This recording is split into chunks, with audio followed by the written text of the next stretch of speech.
आज का जो टॉपिक है वो उसका नाम है लिक्विड स्टेट। लिक्विड स्टेट का मतलब molecules which are having the tight force of attraction, they will held together with a greater force of attraction as compared to the gases.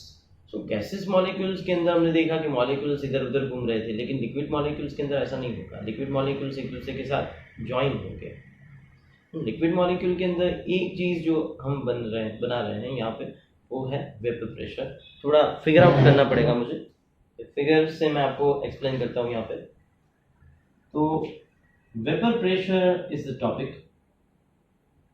Pressure of the vapour is called vapour pressure. Vapour pressure कुछ नई phenomena नहीं है, आप लोग जानते ही है। एक beaker लिया है, बीकर के अंदर वाटर लिया है, वाटर के मॉलिक्यूल्स जो है उसके ऊपर हमने कुछ ढक दिया है, क्लोज्ड वेसल कंसिडर की है हमने। ये जो क्लोज्ड वेसल है उसके अंदर गैस के कुछ मॉलिक्यूल्स बनेंगे और ये लिक्विड कैसा है, वॉलेटाइल लिक्विड है। वॉलेटाइल का मतलब क्या? वॉलेटाइल का मतलब है कि रूम टेम्परेचर के ऊपर भी वो लिक्विड से गैस बन सके, लिक्विड से वो किस में कन्वर्ट हो पाए, गैस के अंदर कन्वर्ट हो पाए। सो गैस के मॉलिक्यूल्स यहाँ पे जनरली ऑब्टेन होंगे और ये जो गैस के मॉलिक्यूल्स हैं वो उसी के ऊपर प्रेशर भी जनरेट करेंगे and that pressure is called vapour pressure. ये जो मॉलिक्यूल्स है ना यहाँ पे, वो यहाँ से यहाँ पे प्रेशर जनरेट करेंगे and that pressure is called vapour pressure. तो हर एक वॉलेटाइल लिक्विड के अंदर ये चीज कॉमन है कि लिक्विड का जनरली गैस में कन्वर्जन होता ही है, बट ये ओनली एंड ओनली आपको मिलेगा क्लोज्ड वेसल के अंदर। अगर आपने वेसल को खुला छोड़ दिया तो मॉलिक्यूल्स जो है वो इवापोरेशन स्टार्ट कर देंगे, मतलब सारे के सारे molecules will be escaped out, molecules चले जाएंगे हवा में। तो इस तरह से हम वेपर प्रेशर जनरेट करते हैं। अब वेपर प्रेशर के अंदर मैं आपको कुछ समझाता हूँ कि ये बॉइलिंग पॉइंट के साथ भी ज्वाइंट है, लेकिन बॉइलिंग पॉइंट से पहले मैं जनरल एप्लीकेशन देना चाहता हूँ कि एप्लीकेशन के अंदर ऐसा है कि आप पेट्रोल की जो टैंक है ना, अपनी डीजल की टैंक, पेट्रोल की टैंक मतलब कि फ्यूल टैंक, चाहे 2 व्हीलर है 4 व्हीलर है, अगर समर चल रहा है समर, तो उसके अंदर कभी फुल ना करवाइए, अदरवाइज आपकी एवरेज जो होगी थोड़ी सी कम हो जाए। क्यों? ऐसा क्यों? बिकॉज पेट्रोल टैंक के अंदर भी ऐसा ही फिनोमेना होता है।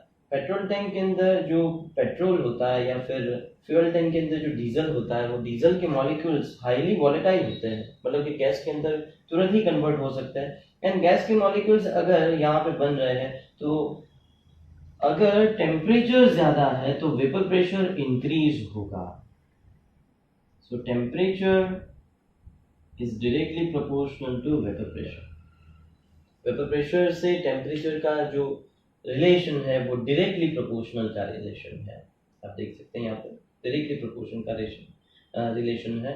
तो ऐसा होगा कि जितना वेपर्स बढ़ेगा उतना प्रेशर इंक्रीज होगा और फाइनली ये जो लिक्विड है वो जो पेट्रोल टैंक की जो पेट्रोल लाइन है वो इंजन की ओर जा रही है, तो इंजन की ओर यहाँ पे प्रेशर ज्यादा है तो इंजन ज्यादा पेट्रोल या फिर डीजल कंजप्शन स्टार्ट कर देगा। तो समर के अंदर कभी पेट्रोल टैंक आप फुल ना करवाइए। दूसरी यहाँ पे बात है बॉइलिंग पॉइंट से। मैं आपको बॉइलिंग पॉइंट की डेफिनेशन पूछूंगा तो आप कहेंगे कि the temperature at which liquid starts boiling is called boiling point. ऐसा नहीं है। बॉइलिंग पॉइंट समझने से पहले हम वेपर प्रेशर का बॉइलिंग पॉइंट के साथ रिलेशन समझ लेते हैं। मान लो कि हमने यहाँ पे लिक्विड लिया है एंड लिक्विड जो है उसका कुछ वेपर प्रेशर है, मान लो कि वाटर ही ले लिया है, तो वाटर का बाहर की साइड, ये वेसल के बाहर की side 1 bar pressure, that is called room pressure. 1 bar pressure is called what? It's called room pressure. तो ये जो रूम प्रेशर होता है ना, अब हम बॉईल करते हैं वाटर को। मैंने यहाँ पे बर्नर सेट किया और बर्नर से मैं बॉईल कर रहा हूँ। अगर मैं इसको बॉईल कर रहा हूँ तो क्या होगा? तो अंदर का प्रेशर पहले 0.2 बार था, वेपर प्रेशर। वेपर प्रेशर पहले कितना था? 0.2 बार। अब टेम्परेचर इंक्रीज करने से वेपर प्रेशर इंक्रीज होगा बिकॉज वेपर के मॉलिक्यूल्स तो जनरेट होंगे ही होंगे। एंड जैसे ही वेपर के मॉलिक्यूल्स यहाँ पे जनरेट होंगे तो ये जो 0.2 बार है उससे ये 1 बार जितना हो जाएगा। एक टेम्परेचर आएगा, that temperature is 100 degree Celsius.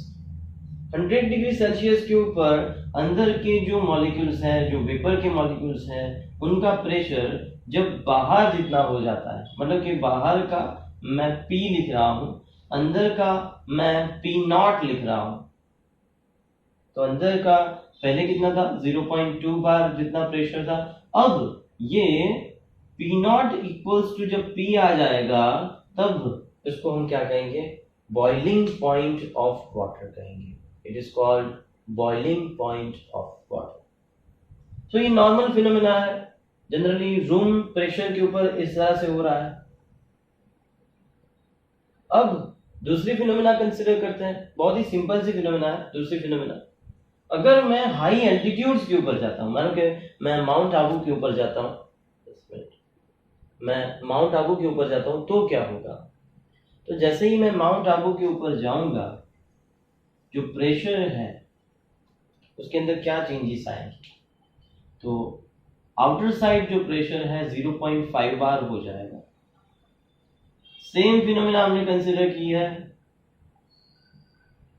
पहले एक वेसल लिया है, वाटर लिया है, नीचे बर्नर हमने सेट किया है, बंसन बर्नर।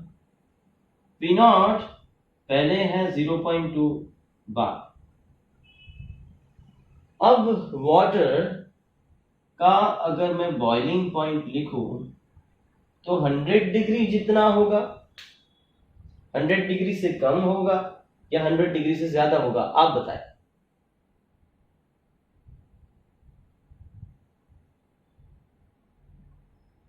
बाहर की साइड प्रेशर हमने 0.5 बार लिया है, अंदर की साइड 0.2 बार।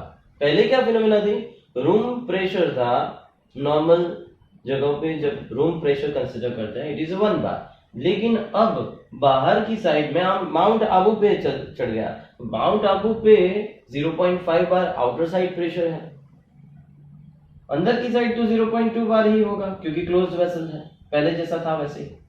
अब मैं यहाँ पे टेम्परेचर दे रहा हूं, तो वाटर का बॉइलिंग पॉइंट दोनों इक्वल कब होंगे, 100 डिग्री से ज्यादा होंगे तब, 100 डिग्री जितना, या फिर 100 डिग्री से कम, आप बताएं। Okay, means you mean to say that it is less, and answer is right. Boiling point high altitudes के ऊपर, बॉइलिंग पॉइंट हाई एल्टीट्यूड्स के ऊपर लेस हो जाता है, बिकॉज पहले 0.2 बार से 1 बार जाना था तो ज्यादा टेम्परेचर देना पड़ा, लेकिन अब देखिए डिफरेंस कम हो गया, 0.2 से 0.5 बार हो गया। 0.2 से 0.5 बार अगर हम कंपेयर करते हैं तो बॉइलिंग पॉइंट भी लेस होता है। So it all depends on outer side pressure. अगर outer side का pressure less है तो boiling point will be less. Outer side pressure is more, then boiling point will also increase. Okay? So ये सारे phenomena है। Vapour pressure depend भी करता है फोर्सेस के ऊपर, इंटरमॉलिक्यूलर फोर्सेस के ऊपर भी डिपेंड करता है। जैसे अगर हमने 5 ml जितना पेट्रोल लिया है, 5 ml पेट्रोल, एंड यहाँ पे हमने 5 ml जितना वाटर लिया है, तो किसका वेपर प्रेशर ज्यादा होगा, तो पेट्रोल का वेपर प्रेशर ज्यादा होगा, because petrol is having the only van der Waals type force of attraction, non polar molecule है पेट्रोल, तो van der Waals force of attraction होंगे, तो मॉलिक्यूल्स जो है उनके अंदर लेस अट्रैक्शन फोर्स होंगे, एंड लेस अट्रैक्शन फोर्स होंगे तो वेपर प्रेशर इंक्रीज होगा। Attraction force and vapour pressure एक दूसरे के इनवर्सली प्रोपोर्शन में है। यहां पे हाइड्रोजन बॉन्डिंग है, and just because of hydrogen bonding यहाँ पे वेपर प्रेशर क्या होता है, डिक्रीज होता है, वेपर प्रेशर यहाँ पे डिक्रीज होगा। तो अगर सेम क्वांटिटी ली है तो भी अलग अलग कंपाउंड के अलग अलग वेपर प्रेशर्स होंगे। ओके, सो वेपर प्रेशर के साथ ये इनवर्सली प्रोपोर्शन में है एंड टेम्परेचर के साथ ये डायरेक्टली प्रोपोर्शन के अंदर है। उतना आपको याद रखना है। अगर आपको कुछ डाउट वगैरह है तो मुझे पूछ सकते हैं।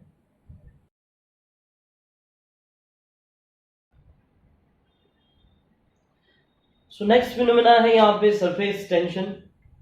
मॉलिक्यूल्स जो है वाटर के, एप्लीकेशन डायरेक्ट बताता हूँ। बाथरूम में या फिर फर्श पे अगर आपने देखा हो तो पानी पड़ा होगा। पानी अगर हम इस तरह से उसका फ्लो करवाते हैं तो फ्लो में वो पहले फ्लो तो होता है, लेकिन जो पड़ा हुआ पानी है जो पहले से ही फर्श के ऊपर पड़ा है तो वो धीरे से ऐसे हो जाएगा। ऐसे मॉलिक्यूल्स जो है वो अंदर की साइड फोर्स ऑफ एट्रैक्शन यहाँ पे लगते हैं, इस तरह से हो जाएंगे। तो water molecules will occupy the minimum position.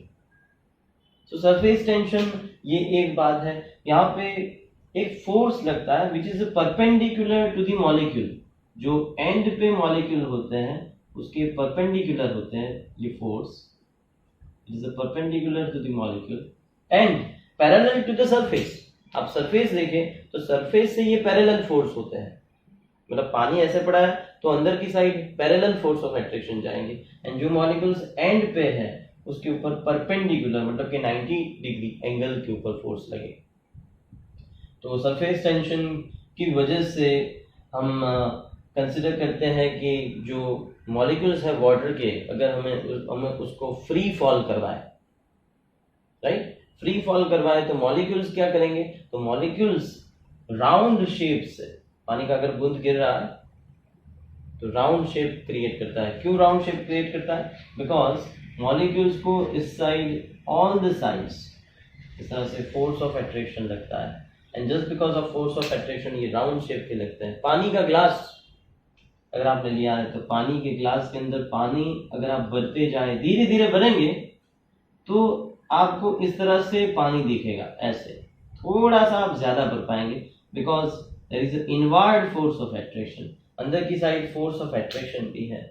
तो पानी के ग्लास के अंदर जो मॉलिक्यूल्स ऊपर की साइड है उसको अंदर की साइड ये मॉलिक्यूल्स खींच रहे हैं and just because of surface tension आप थोड़ा सा पानी उसके अंदर ज्यादा भी भर पाएंगे। तो सरफेस टेंशन के अंदर इतना हमको समझना है। विस्कोसिटी समझने के लिए हम एग्जांपल लेते हैं। ऑयल, हनी एंड वाटर, इन तीनों को एक एक बाल्टी के अंदर भर देते हैं, फिर इनका फ्लो करवाते हैं। ऑयल, हनी एंड वाटर, इन तीनों को एक एक बाल्टी के अंदर भर दिया एंड फिर उसका हम फ्लो करवाते हैं। किसका फ्लो हाईएस्ट होगा? ऑब्वियसली वाटर का। वाटर दूर तक जाएगा, ऑयल थोड़ा बहुत जाएगा, लेकिन हनी बहुत ही लेस उसका डिस्प्लेसमेंट हो पाएगा, मतलब कि जो मॉलिक्यूल्स हैं आगे नहीं जा पाएंगे। रीजन, क्योंकि जब हम फ्लो करवाते हैं तो मॉलिक्यूल्स जो होते हैं वो मॉलिक्यूल्स यहाँ पे एट्रैक्शन फोर्स से आगे बढ़ते हैं, इस तरह से आगे बढ़ते हैं। जब हम फ्लो करवाते हैं ना तब नीचे के मॉलिक्यूल्स ऊपर के मॉलिक्यूल्स के ऊपर ऐसे रगड़ते हैं ऐसे। तो ऊपर वाले मॉलिक्यूल्स नीचे वाली जो सरफेस है वो ले लेंगे, उसके ऊपर स्लाइड करेंगे, फिर नीचे वाले मॉलिक्यूल के ऊपर ये फिर ये आगे बढ़ेंगे। अब जब एट्रैक्शन फोर्स ज्यादा होता है मॉलिक्यूल्स के बीच में तो विस्कस लिक्विड हो जाता है, तब स्टिकी लिक्विड हो जाता है। तब क्या होता है, तो जैसे हनी की बात कर रहा हूं तो हनी के अंदर दो लेयर के बीच में एट्रैक्शन फोर्स बहुत ही ज्यादा है, मतलब कि ये जो मॉलिक्यूल्स हैं नीचे वाले ऊपर वाले मॉलिक्यूल्स को ऐसे पकड़े हुए हैं, तो स्लाइड कहां से करने देंगे? ये कैसी बात है पता है? ये ऐसी बात है कि मानो कि कोई दौड़ रहा है और आप उसको पकड़ रहे हैं। अगर आप उसको पकड़े हुए हैं तो वो दौड़ कैसे पाएगा? वो दौड़ नहीं पाएगा। सो मॉलिक्यूल्स जो है हनी के, वो मॉलिक्यूल्स एक दूसरे के ऊपर ऐसे स्लाइड बहुत ही कम हो पाएंगे। ओके, तो यहाँ पे कुछ डेरिवेशन है, डेरिवेशन हम कर लेते हैं। सो आप out of oil, out of honey and out of water सबसे ज्यादा विस्कस कौन? तो विस्कस है honey. Honey is viscous because जिसका फ्लो कम से कम हो पाए, it is considered as a maximum viscous liquid. So अब यहाँ पे एग्जाम्पल के फॉर्म में मैंने लिए है कि मानो कि एक लेयर के ऊपर दूसरा लेयर जो है वो स्लाइड हो रहा है, तो अकॉर्डिंग टू टेक्स्ट बुक हम डेरिवेशन करेंगे। ये जो डेरिवेशन है उसके अंदर force is directly proportional to area, इस तरह से है, and force is directly proportional to du by dz. du by dz is considered as a velocity gradient. इसको हम क्या कहेंगे? वेलोसिटी ग्रेडियंट कहेंगे। इतना जो पोर्शन होता है वो du by dz होता है, राइट? तो वेलोसिटी इंडिकेट की है यहाँ पे du by dz से।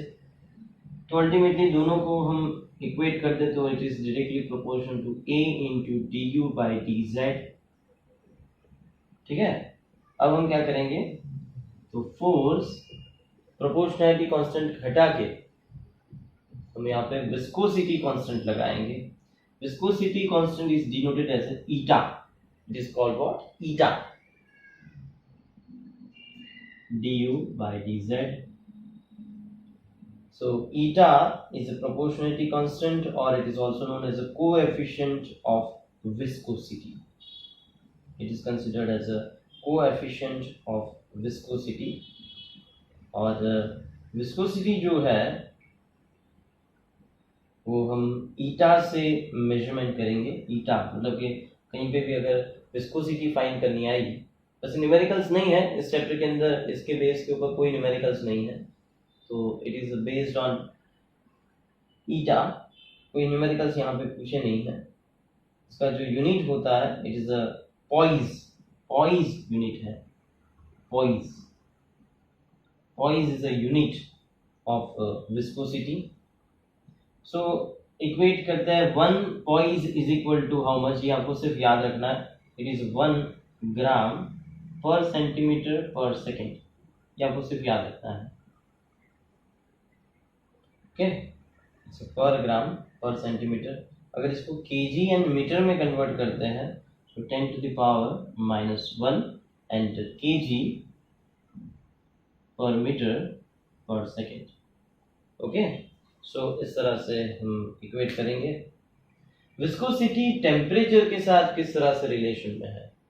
अगर विस्कोसिटी ले रहे हैं एंड टेम्परेचर ले रहे हैं तो विस्कोसिटी एंड टेम्परेचर आर कैसे कैसे होंगे? आप बताइए कैसे होंगे विस्कोसिटी एंड टेम्परेचर? जो टेम्परेचर इंक्रीज करे तो विस्कोसिटी क्या होगी? उसकी इंक्रीज होगी, डिक्रीज होगी?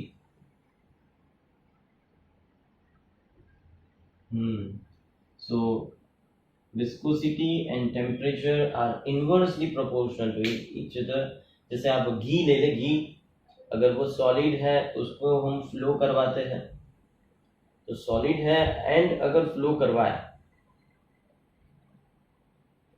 तो उसका फ्लो कम होगा क्योंकि टेम्परेचर डाउन है। अब टेम्परेचर इंक्रीज, टेम्परेचर जैसे ही आप इंक्रीज करेंगे उसका फ्लो ज़्यादा हो जाएगा। फ्लो अगर ज़्यादा हो रहा है तो उसकी विस्कोसिटी लेस हो रही है।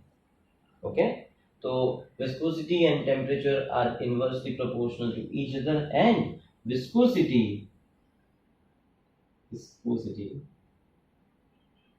And attraction force are directly proportional to each other। तो जितना attraction force ज़्यादा होगा उतना ही यहाँ पे आपको विस्कोसिटी ज़्यादा मिलेगी। तो इस तरह से ये चैप्टर यहाँ पे ख़त्म होता है। बाकी के जो न्यूमेरिकल्स है टेक्स्ट बुक एक्सरसाइज के, वो आप खुद करिए, ट्राई करिए। कहीं पे कुछ गड़बड़ आ रही है तो मैसेज करिए।